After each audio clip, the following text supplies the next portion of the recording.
நம்முடைய சூரத்துல் ஃபாத்திஹா நமக்கு ஒவ்வொரு ரகாத்திலேயும் எடுத்துரைக்கின்றது. நீங்கள் யாருடன் சேர வேண்டும், யாருடன் சேரக்கூடாது என்பதை சூரத்துல் ஃபாத்திஹா ஒவ்வொரு ரகாத்திலேயும் நமக்கு நினைவூட்டுகின்றது. நபி ஸல்லல்லாஹு அலைஹி வஸல்லம் அன்னவர்கள் இஹ்தினஸ் ஸிராத்தல் முஸ்தகீம், நேரான பாதையை எனக்கு காட்டுவாயாக யா அல்லாஹ் என்ற அந்த துஆவிலே இஹ்தினஸ் ஸிராத்தல் முஸ்தகீம் ஒவ்வொரு தொழுகையிலேயும் ஒவ்வொரு ரகாத்திலேயும் சூரத்துல் ஃபாத்திஹாவிலே நாம் ஓதுகின்றோம். அந்த சிந்தனையோடு நாம் ஓத வேண்டும், அதனுடைய அர்த்தங்களை நாம் தெரிந்து கொள்ள வேண்டும். நம் எத்தனை முறை சூரத்துல் ஃபாத்திஹாவை அல்ஹம்து சூராவை ஓதி இருப்போம், நம்முடைய வாழ்க்கையிலே எத்தனை ஆயிரம் ரக்காத்துக்களை தொழுதிருப்போம், நாம் என்றைக்காவது அதனுடைய அர்த்தங்களை எடுத்து படித்திருக்கின்றோமா? மற்ற பல்வேறு சூறாக்கள் இருக்கின்றது, எல்லா சூறாவையும் நினைவு வைத்துக் கொள்ள முடியாது. ஆனால் சூரத்துல் ஃபாத்திஹா என்பது ஒரு மனிதனுடைய வாழ்க்கையிலே, இஸ்லாமியனுடைய வாழ்க்கையிலே எவ்வளவு முக்கியத்துவம் வாய்ந்தது. அந்த சூரத்துல் ஃபாத்திஹா அல்ஹம்து சூராவினுடைய அர்த்தத்தை நாம் என்றைக்காவது எடுத்து படித்திருக்கின்றோமா? அதனுடைய படித்து அதை நினைவு வைத்துக் கொள்ள வேண்டும். ஒவ்வொரு வசனத்தை வருகின்ற பொழுதெல்லாம் அந்த அர்த்தங்கள் நமக்கு நினைவுக்கு வர வேண்டும். ஏனென்றால் காலம் முழுக்க அதை ஓதுகின்றோம். இஹ்தினஸ் ஸிராத்தல் முஸ்தகீம், நேரான பாதையை எங்களுக்கு காட்டி தருவாயாக யா அல்லாஹ் என்று ஓதுகின்றோம். நேரான பாதை எது?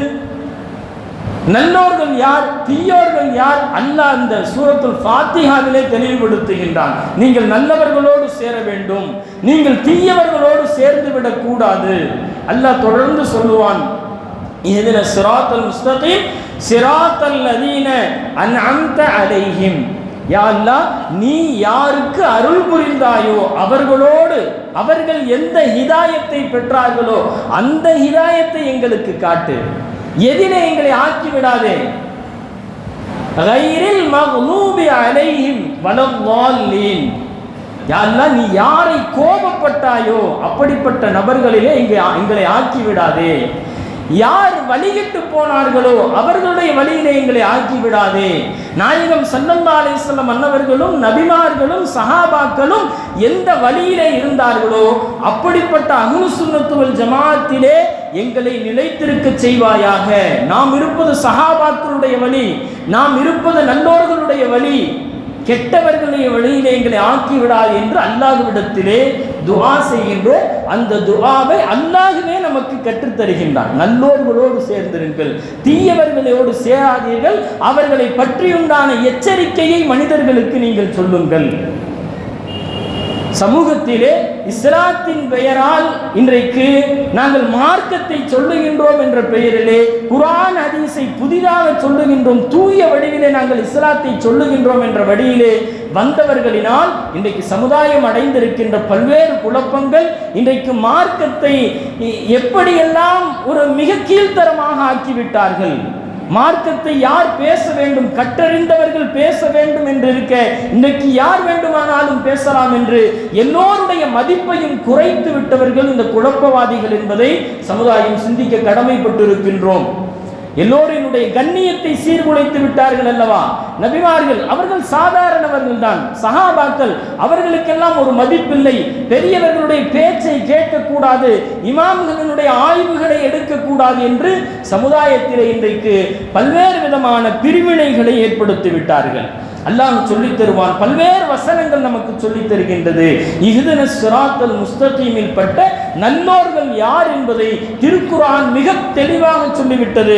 அல்லாஹ் ஒரு வசனத்திலே சொல்லுகின்றான், ஃபஉலாயிக அவர்கள் யார் தெரியுமா, நேர்வழியை பெற்றவர்கள் யார் தெரியுமா, அன்அம்த அலைஹிம் என்று அல்லாஹ் அறிமுகப்படுத்துபவர்கள் யார் தெரியுமா, ஃபஉலாயிக மஅல்லதீன அன்அமல்லாஹு அலைஹிம் மினன் நபியீன வஸ்ஸித்தீகீன வஷ்ஷுஹதாஇ வஸ்ஸாலிஹீன், இவர்கள்தான் அன்அம்த அலைஹிம் அல்லாஹுவால் அருள் செய்யப்பட்டவர்கள், நபிமார்கள், சித்தீகீன்கள், ஷுஹதாக்கள், சாலிஹீன். இந்த வரிசையிலே நாம் யாரை பார்க்கின்றோம்?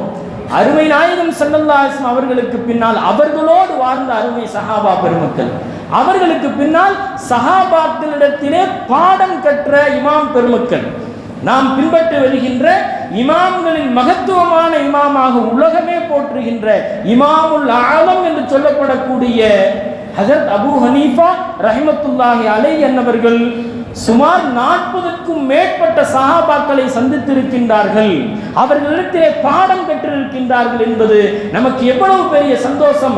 நாம் பின்பற்றுகின்ற இமாம் சாதாரணமானவர்கள் அல்ல.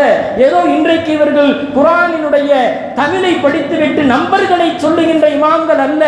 அவர்கள் சஹாபாக்களிடத்திலே பாடம் கற்றார்கள் என்று சொன்னால் அவர்களுடைய மகத்துவமும் மேன்மையும் என்ன, நாம் எந்த நல்வழியிலே இருக்கின்றோம் என்பதை நாம் புரிந்து கொள்ள வேண்டும். அன்பானவர்களே, இன்றைக்கு பல்வேறு குழப்பவாத கூட்டங்கள் சமுதாயத்திலே அவர்களை பற்றி விரிவாக நாம் பேச தேவையில்லை. ஏனென்றால் இன்றைக்கு அவர்களை பற்றி அவர்களோடு இருந்தவர்களே அவர்களுடைய அனைத்து விதமான அவர்களுடைய எல்லா விதமான கீழ்த்தரமான செயல்பாடுகளையும் அவர்களிலிருந்து பிரிந்தவர்களே இன்றைக்கு பேட்டி கொடுக்கின்றார்கள். நாம் கூற தேவையில்லை. நாம் இமாம்களுடைய சஹாபாக்களுடைய அருமை பெருமைகளை தெரிந்து கொண்டால் போதும் இந்த சத்திய அஹ்லுஸ் சுன்னத் வல் ஜமாஅத்திலே நாமும் நிலைத்திருந்து நம்முடைய சந்ததிகளையும் நாம் நிலைத்திருப்பதற்கு காரணமாக ஆக்க வேண்டும். நாம் அந்த பணியை செய்யவில்லை என்று சொன்னால் அடுத்த ஜெனரேஷனுக்கு, அடுத்த சந்ததிக்கு நம்முடைய குடும்பத்தினுடைய பாரம்பரியத்தை கொண்டு போக வேண்டும். நாம் யார், நாம் என்ன மதுஹபை பின்பற்றுகின்றோம், நம்முடைய குழந்தைகளுக்கு சொல்லித்தர வேண்டும். நம்முடைய வீட்டிலே என்னென்ன நல்லவர்கள் செய்யப்படுகின்றது நம்முடைய குழந்தைகளுக்கு சொல்லித்தர வேண்டும். அதை சொல்ல தவறிவிட்டால், நம்முடைய இமாம்களுடைய தியாகங்களை சொல்ல தவறிவிட்டால், நாம் எந்த வழியிலே இருக்கின்றோம் என்பதை சொல்ல தவறிவிட்டால் அல்லாஹ் பாதுகாக்க வேண்டும். நம்முடைய கபரிலேயும் கூட நாம் தூக்கி எறியப்பட்டு விட்டு வந்து விடுவோம். ஒரு துஆ இருக்காது, ஒரு ஆமீன் இருக்காது. இந்த நிலை இன்றைக்கு நிறைய இஸ்லாமிய பெரியவர்களுக்கு ஆகிவிட்டது என்பதை வருத்தத்தோடு நாம் பதிவு செய்கின்றோம். நமக்கு தெரிந்த ஒருவர், நமதூரை சார்ந்தவர், இமாம்களோடு தொடர்பில் அவ்வளவு முஹப்பத்தாக இருப்பவர், அஹ்லுஸ் சுன்னத் வல் ஜமாஅத்துக்கென்று தன்னுடைய வாழ்க்கையில் பொருளாதாரங்களையும் தன்னுடைய நேரங்களையும் அர்ப்பணித்தவர். அவருடைய குழந்தைகள் வழிதவறி போனதால் அவருடைய இறுதி அந்த ஜனாசா தொழுகை நிலை என்ன தெரியுமா? அஜர்த்து தொழுவு வைக்க கூடாது, நான் தான் தொழுவு வைப்பேன். மார்க்கத்தினுடைய சட்டம் என்ன? இமாம் அபூ ஹனீஃபா ரஹ்மத்துல்லாஹி அவர்களிடத்திலே இன்றைக்கு நிறைய சகோதரர்கள் மார்க்கத்தை தவறாக புரிந்து கொண்டு யாரோ ஒருவர் போனிலே யூடியூபிலே எதையோ ஒன்றை பேசுகின்றார், குர்ஆன் ஹதீஸ் என்று சொல்லுகின்றார் என்று அதை திரும்ப கேட்டு வழிதவறிலே இருக்கின்றார்கள். நாம் புரிந்து கொள்ள வேண்டும். வாரிசு தொழுவு வைப்பது என்பது இமாம் ஷாஃபி ரஹ்மத்துல்லாஹி அவர்கள் சொல்லுவார்கள், வாரிசுகள் தொழுவு வைப்பதிலே அவர்கள் முன்னெடுக்கிறார்கள். ஆனால் இமாம் அபூ ஹனீஃபா ரஹ்மத்துல்லாஹி சொல்லுவார்கள், அந்த ஊரினுடைய மஹல்லாவினுடைய தலைவராக இருக்கின்ற இமாம் தான் தொழ வைக்க வேண்டும். நபி ஸல்லல்லாஹு அலைஹி வஸல்லம் அவர்களுடைய காலத்திலே பெருமானார் ஸல்லல்லாஹு அலைஹி வஸல்லம் அவர்கள் தான் தொழ வைத்தார்கள். ஹலீஃபாக்களுடைய காலத்திலே ஹலீஃபாக்கள் தான் தொழ வைத்தார்கள். ஒரு ஊரினுடைய அந்த ஜனாசாவை தொழுவு வைப்பதிலே இன்றைக்கு நியாயம் பேசுகின்றார்கள். நாம் கொஞ்சம் சிந்திக்க வேண்டும். நாயகம் ஸல்லல்லாஹு அலைஹி வஸல்லம் அன்னவர்கள் ஒன்றும் இந்த ஜனாசாவினுடைய பிள்ளையார் வாருங்கள் வந்து தொழுவையுங்கள் என்று எந்த ஒரு ஹதீஸிலையும் நாம் பார்க்க முடியாது. நபி ஸல்லல்லாஹு அலைஹி வஸல்லம் அப்படி சொன்னார்களா? கண்டிப்பாக இல்லை. இன்றைக்கு மார்க்கத்தை தவறாக விளங்கி தாங்களும் குழப்பி மக்களையும் குழப்புகின்றவர்கள் இன்றைக்கு இருக்கின்றார்கள். அவர்களிலிருந்து நாம் தவிர்த்து கொள்ள வேண்டும். மார்க்கத்தை கற்றறிந்த ஆலிம்களிலிருந்து பெற்றால்தான் நாம் சீரான வழியிலே, நல்லோர்கள் சென்ற வழியிலே நாம் செல்ல முடியும். நாம் இதை அடுத்த தலைமுறைக்கு சொல்லவில்லை என்று சொன்னால் நம்முடைய நிலைமை எப்படி இருக்கும்? இன்றைக்கு நாம் அஹ்லுஸ் சுன்னத் வல் ஜமாஅத்திலே நிலைத்திருப்போம். நம்முடைய பிள்ளைகள் வழிதவறிவிட்டால் நம்மை கொண்டு போய் காஃபிர்கள் எப்படி புதைப்பார்கள், புதைத்து விட்டு வந்து விடுவார்கள். அது போன்ற ஒரு சூழ்நிலை உருவாகிவிடும். அல்லாஹ் பாதுகாக்க வேண்டும். நமக்காக ஒரு துஆ இருக்காது. ஒரு பிள்ளையினுடைய துஆ ஒரு தந்தைக்கு எவ்வளவு முக்கியம். பெருமானார் ஸல்லல்லாஹு அலைஹி வஸல்லம் சொல்லியிருக்கின்றார்கள், நாளை ஆகிரத்திலே ஒரு தந்தைக்கு அல்லாஹ் மிகப்பெரிய அந்தஸ்துக்களை வழங்குவான், அவருடைய பாவங்களை மன்னிப்பான். அவர் அல்லாஹ்விடத்திலே கேட்பார், யா அல்லாஹ், இந்த நன்மைகளை எல்லாம் நான் செய்யவில்லையே, என்னுடைய பாவங்கள் எப்படி மன்னிக்கப்பட்டது என்று கேட்பார். உன்னுடைய குழந்தை உலகத்திலே துன்யாவில் உன்னுடைய குழந்தை உனக்காக துஆ செய்கின்றது, அதனால் உன்னுடைய பாவங்களை இங்கே நாம் மன்னிக்கின்றோம் என்று அல்லாஹ் சொல்லுவான். இப்படி நம்முடைய குழந்தைகள், நம்முடைய அடுத்த சந்ததிகளை நாம் நம்முடைய பாரம்பரியத்தோடு நாம் வளர்க்க வேண்டும். நாம் என்னென்ன அமல்கள் செய்தோம் அதையெல்லாம் தொடர்ந்து செய்ய வேண்டும். நம்முடைய முன்னோர்களுக்கு செய்ய வேண்டிய கடமைகள், நம்முடைய முன்னோர்கள் மரணித்து விட்டார்களா, அவர்களுக்கென்று நாம் நாம் அவர்களை நினைவு கூறும் போதெல்லாம் அவர்களுக்காக ஒரு யாசீனை ஓதி துஆ செய்வது, ஒரு வாரந்தோறும் ஒரு வியாழக்கிழமை ஒரு யாசீனை ஓதி அவர்களுக்காக நம்முடைய பெற்றோர்கள் முன்னோர்கள் யாராவது மரணித்திருந்தால் துஆ செய்வது, இந்த பழக்கத்தை நாமும் ஏற்படுத்த வேண்டும். ஒரு காலம் இருந்தது, ஜும்மாவுடைய நாளா ஜும்மா தொழுதவுடன் கபரிஸ்தானுக்கு சென்று தன்னுடைய பெற்றோர்களை ஜியாரத் செய்து வந்த பழக்கங்கள் இருந்தது. உண்மையில் மௌத்தானவர்கள் எதிர்பார்ப்பார்கள், நம்முடைய குடும்பத்தில் இருந்து யாராவது வந்து நமக்காக ஒரு துஆ செய்ய மாட்டார்களா, நமக்காக ஒரு குர்ஆனினுடைய வசனங்களை ஓதி நமக்காக தரமாட்டார்களா என்று ஏங்கிக் கொண்டிருப்பார்கள். அந்த ஏக்கத்தை பூர்த்தி செய்த நம்முடைய முன்னோர்கள் இருந்தார்கள். ஆனால் இன்றைக்கு இது போன்ற நற்காரியங்கள் எல்லாம் நம்மிடத்திலே அழிந்து போனது, நம்முடைய வாழ்க்கையில் நிம்மதிகள் போய்விட்டது, நம்முடைய சமுதாயத்தில் குழப்பங்கள் மிகைத்து விட்டது, ஒற்றுமை சீர்குலைந்து போய்விட்டது. என்றைக்கு இமாம்களை பின்பற்றி கண்ணியமான முறையிலே வாழ்ந்து வந்தோமோ அன்றைக்கு வரைக்கும் இந்த சமுதாயத்திலே நிம்மதியும் பரக்கத்தும் நிலைத்திருந்தது என்பதை யாரும் மறுக்க முடியாது. அன்பான பெருமக்களே, மார்க்கத்தை நல்ல நபர்களிடத்திலிருந்து சரியான இமாம்களிடத்திலிருந்து நாம் எடுக்க வேண்டும். அப்படி இல்லை என்று சொன்னால் வருங்கால நம்முடைய சந்ததிகளினுடைய நிலை மிக மோசமானதாகிவிடும். இன்றைக்கு பேச்சின் மூலமாக வசீகரத்தின் மூலமாக தன்னுடைய இயக்கத்திற்கு ஆள் சேர்க்க வேண்டும் என்பதற்காக, தங்களுடைய குழப்பங்களிலே மக்களை நாம் நுழைக்க வேண்டும் என்பதற்காக இன்றைக்கு பல்வேறு முயற்சிகள் நடக்கின்றது. ஒரு 10 நிமிஷம் பேசினா மாறிடுறான். அந்த பேச்சினுடைய வீரியம் எதையோ சொல்லி குர்ஆன் ஹதீஸ் நம்பர்லாம் சொல்லி மாறிடும். அந்த பேச்சினுடைய வீரியத்தினால் மாறக்கூடியவர்கள் மனிதர்கள். எனவே இதிலிருந்து நம்முடைய சமுதாயத்தை பாதுகாக்க வேண்டும். அன்பான பெருமக்களே, இன்றைக்கு மிக கவலையான விஷயம் என்னவென்று சொன்னால், அஹ்லுஸ் சுன்னத் வல் ஜமாஅத்தினுடைய பள்ளிகள் இன்றைக்கு பறிபோய் கொண்டிருக்கின்றது. பள்ளிகள் எல்லாம் பள்ளிகள் அல்ல. நபிகள் நாயகம் ஸல்லல்லாஹு அலைஹி வஸல்லம் ஒரு கூடாரத்தை அடைத்து இது பள்ளிவாசல் என்று சொன்னால் அதை நாம் எப்படி ஏற்க முடியும்? பெருமானார் ஸல்லல்லாஹு அலைஹி வஸல்லம் அவர்களே ஏற்கவில்லை. எந்த கூட்டத்தார்கள் சமுதாயத்திலே பிளவை ஏற்படுத்த வேண்டும் என்று ஒரு நாலு சீட்டை போட்டுக்கொண்டு பள்ளிவாசல் என்று சொன்னால் அது கண்டிப்பாக பள்ளிவாசலாக ஆகாது. மஸ்ஜிதே குபா, கடந்த வாரம் சொன்னோம் பயானிலே, மஸ்ஜிதே குபாவினுடைய நிகழ்வுகளை. மஸ்ஜிதே குபாவில் பெருமானார் ஸல்லல்லாஹு அலைஹி வஸல்லம் இருந்த சமயம் அந்த மஸ்ஜிதே குபாவுக்கு எதிராகவே சில முஸ்லீம்கள் அதற்கு பக்கத்திலேயே ஒரு பள்ளியை கட்டுகின்றார்கள். எதற்காக? சமுதாயத்திலே குழப்பத்தை ஏற்படுத்த வேண்டும் என்பதற்காக கட்டிவிட்டு நபி ஸல்லல்லாஹு அலைஹி வஸல்லம் அவர்கள் ஒரு போருக்கு தயாராகி கொண்டிருக்கின்ற அந்த நேரத்திலே அந்த மக்கள் வந்து, நாங்கள் பக்கத்திலே பள்ளி கட்டி இருக்கின்றோம், நீங்கள் தான் தொழுது ஆரம்பித்து வைக்க வேண்டும் என்று சொன்னார்கள். பெருமானார் ஸல்லல்லாஹு அலைஹி வஸல்லம் அவர்களும் நான் போர்க்களத்துக்கு போய் வந்துவிட்டு தொலை வைக்கின்றேன் என்று சொன்னார்கள். போர்க்களத்துக்கு போகின்ற வழியிலேயே அல்லாஹ் வஹியை இறக்கிவிட்டால், நபியே அவர்கள் நம்முடைய சமுதாயத்தை பிளவுபடுத்துவதற்காக பள்ளியை ஆரம்பித்திருக்கின்றார்கள், அந்த பள்ளிக்கு நீங்கள் சென்று தொலை வைக்க வேண்டாம், அந்த பள்ளியை இடித்து விடுங்கள் என்று பெருமானார் ஸல்லல்லாஹு அலைஹி வஸல்லம் சொன்னார்கள். அந்த பள்ளி இடிக்கப்பட்டது. மஸ்ஜிதே திரார் என்ற அந்த பள்ளியை திருக்குர்ஆனிலே அல்லாஹ் அடையாளப்படுத்தி காட்டுகின்றான். மஸ்ஜிதே திரார், அந்த பள்ளியை பெருமானார் ஸல்லல்லாஹு அலைஹி வஸல்லம் அவர்கள் இடித்ததோடு மாத்திரமல்லாமல் சமுதாயத்திலே குழப்பத்தை ஏற்படுத்துவதற்காக எழுப்பப்பட்ட பள்ளிகள் இடிக்கப்பட வேண்டும், தீயிட்டு எரிக்க சொன்னார்கள். அது மாத்திரமல்ல, அந்த இடத்தை குப்பை மேடாக ஆக்குங்கள் என்று சொன்னார்கள். நமக்கு எதிராக, நம்முடைய மஹல்லாவிற்கு எதிராக, சமுதாயத்தினை சீர்குலைப்பதற்காக, சஹாபாக்களை திட்டுவதற்காகவே என்று ஜும்மா பிரசங்கங்கள் நிகழ்த்தப்படுகின்ற இது போன்ற குழப்பவாதம் மஸ்ஜித்கள் இடிக்கப்பட வேண்டும். ஆனால் இன்றைக்கு நிலைமை என்ன? நாங்கள் அல்லாஹ்விற்காக பள்ளியை நம்முடைய மஹல்லாக்குள்ளேயே, நம்முடைய மஹல்லா பள்ளிவாசல் இருக்க, இந்த பள்ளியை விட்டு பிரித்தெடுத்து மஹல்லாவாசிகளை பிரிப்பதற்காக வேண்டி தங்களுடைய கொள்கைகளுக்காக, ஜகாத்தினுடைய பணங்களை தின்பதற்காக, தன்னுடைய இயக்கத்தை வளர்த்துக் கொள்வதற்காக, இதுவெல்லாம் நாம் சொல்லவில்லை, அவர்களின் கூடாரங்களில் காலி செய்தவர் தலைவர்கள் சொல்லுகின்றார்கள். இந்த தலைவன் இவ்வளவு கோடி வசூல் செய்தான் ஜகாத்தை, அவன் தன் வாயில் போட்டுக்கொண்டான் என்று அவர்களே வாக்குமூலம் தருகின்றார்கள். இன்றைக்கு அப்படிப்பட்ட மனிதர்கள் பணத்திற்காகவும் தன் இயக்க வளர்ச்சிக்காகவும் இன்றைக்கு ஒரு கூடாரத்தை அமைத்து மாட்டு கொட்டகையை போன்று அதை பள்ளிவாசல் என்று சொன்னால் நாம் அதை ஏற்கக்கூடாது. அது மஸ்ஜிதே திரார், குர்ஆன் கூறுகின்றது, அது இடிக்கப்பட வேண்டும். இன்றைக்கு நிலைமை, மஹல்லாவில் இருந்து மஹல்லாவை உடைத்து மஹல்லாவாசிகளை பிரித்து அவனுடைய கொள்கைக்காக சில மக்களை இழுத்து கொண்டு செல்பவன் இன்றைக்கு நாங்கள் பள்ளி கட்டப் போகின்றோம், காசு கொடுங்கள் என்று யாரிடம் வந்து நிற்கின்றான்? சுன்னத்து வல் ஜமாஅத்தினர்களிடத்தில் வந்து கையேந்தப்படுகின்றது.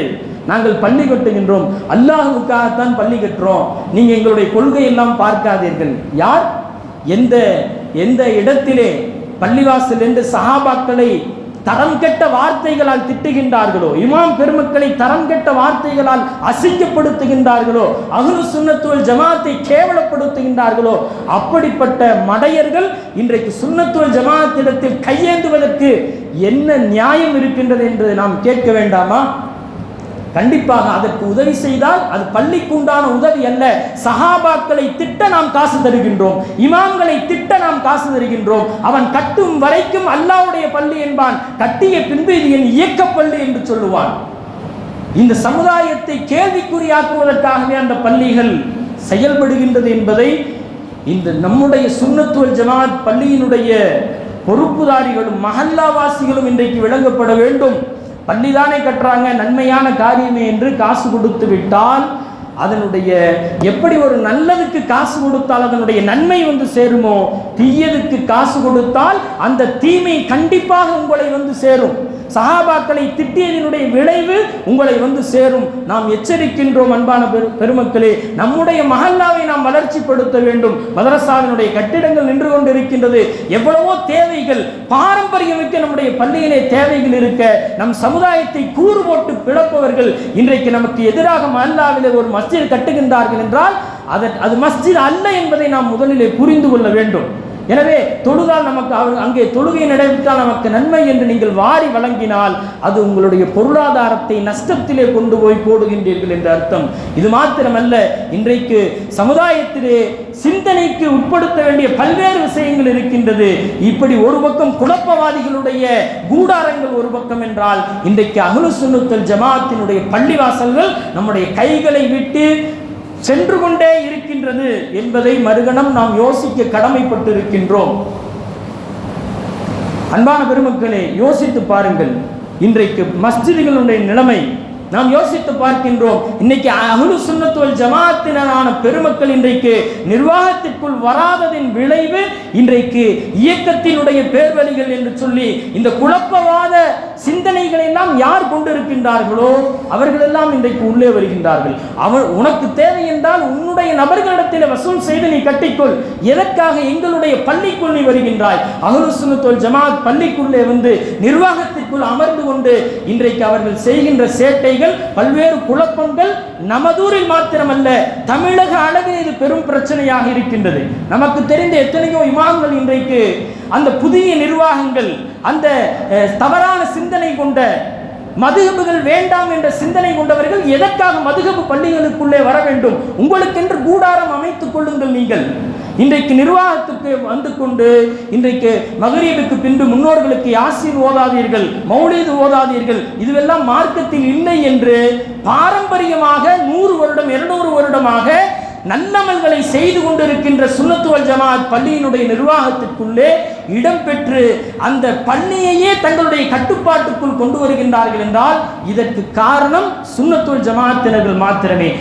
நமக்கு எதற்கு வம்பு, நமக்கு எதற்கு நிர்வாகம் என்று நாம் வெளியிலே செல்ல இது போன்ற குழப்பவாதிகள் உள்ளே வந்து விடுவார்கள்.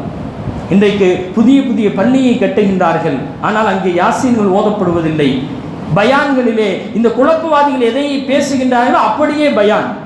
ஆனால் அந்த மஸ்ஜிதுகளும் இன்றைக்கு சுன்னத்து வல் ஜமாஅத் போர்வையிலே இன்றைக்கு புதிய புதிய பள்ளிவாசல்கள் உருவாகின்றது. நம்முடைய பாரம்பரியமிக்க அஹ்லு சுன்னத்து வல் ஜமாஅத் பள்ளிவாசல்களுடைய நிலையும் இன்றைக்கு இப்படி ஆகிவிட்டது என்பதை யாருமே மறுக்க முடியாது. இதை மறுக்கவே முடியாது. ஏனால் தெளிவான விஷயங்கள் இருக்கின்றது. நிர்வாகத்திற்குள் வந்தவுடன் இமாமை கண்டிப்பது, இது போன்றுதான் பயான் பண்ண வேண்டும். மதுஹபுகளை பற்றி பயான் பேசக்கூடாது, சுன்னத் வல் ஜமாஅத்தை பற்றி பயான் பேசக்கூடாது, தர்காவினுடைய ஜியாரத்தை பேசக்கூடாது என்று அப்பட்டமாக தங்களுடைய கொள்கைகளை இமாமிடம் திணிக்கின்ற, மோதினார் ஓதி பார்த்தால் நீங்கள் ஓதி பார்க்க கூடாது, கயிறு போடக்கூடாது என்று பல பிரச்சனைகள் செய்தவர்கள் இன்றைக்கு பள்ளியினுடைய நிர்வாகத்திலே பெரும்பாலும் தமிழகத்தினுடைய பல ஊர்களில் இந்த நிலைமை வந்துவிட்டது. இந்த நிலைமை பாதுகாக்காவிட்டால் இதற்கு நாளை அல்லாஹ்விடத்திலே அஹ்லு சுன்னத் வல் ஜமாஅத்தார்களாகிய நாம் கண்டிப்பாக காரணமாக இருப்போம். அல்லாஹ்வுடைய கேள்விக்கு பதில் சொல்லியே ஆக வேண்டும். நம்முடைய பாரம்பரியமிக்க பள்ளிவாசலினுடைய செயல்பாடுகளை என்றைக்கும் விடுவதற்கு அனுமதிக்க கூடாது என்பதிலே நாம் உறுதியாக இருக்க வேண்டும். அந்த அன்பான நல்லடியார்களே, அல்லாஹ் ஜல்லஷானு தஆலா நம்முடைய காரியங்களை எளிதாக்கிடுவானாக. நாம் பாரம்பரியமிக்க நம்முடைய நபி ஸல்லல்லாஹு அலைஹி வஸல்லம் அவர்களை தொடர்ந்து அருமை சஹாபாக்களை நாம் பின்பற்றுகின்றோம், இமாம்களை பின்பற்றுகின்றோம், நல்லோர்களின் வழியில் நடக்கின்றோம். இதுதான் எங்களுடைய சத்திய கொள்கை. இதற்கு உடன்பட்டவர்கள் இங்கே உள்ளே வாருங்கள். இல்லை என்றால் வந்து தொழுவதற்கு மாத்திரம் அனுமதி. மற்ற விஷயங்களிலே நாம் அவர்களுக்கு முன்னுரிமை கொடுத்தால் இன்னும் சில வருடங்களிலே நம்முடைய பள்ளி அல்ல, பொதுவாக பள்ளியினுடைய பெயர் மாற்றப்படுவதற்குண்டான வாய்ப்புகளும் இருக்கின்றது என்பதை எச்சரித்து அல்லாஹ் ஜல்லஷானஹு தஆலா நம்முடைய நேரான பாதையிலே அல்லாஹ் இஹ்தின ஸிராத்தல் முஸ்தகீம் என்று எந்த நல்லோர்களின் பாதையை சொல்லிக் கொடுத்தானோ அந்த நல்லோர்களின் பாதையிலே பயணிப்பதற்கு வல்லோர் அல்லாஹ் மட்டுமே நடக்கும் தௌஃபீக் செய்வானாக.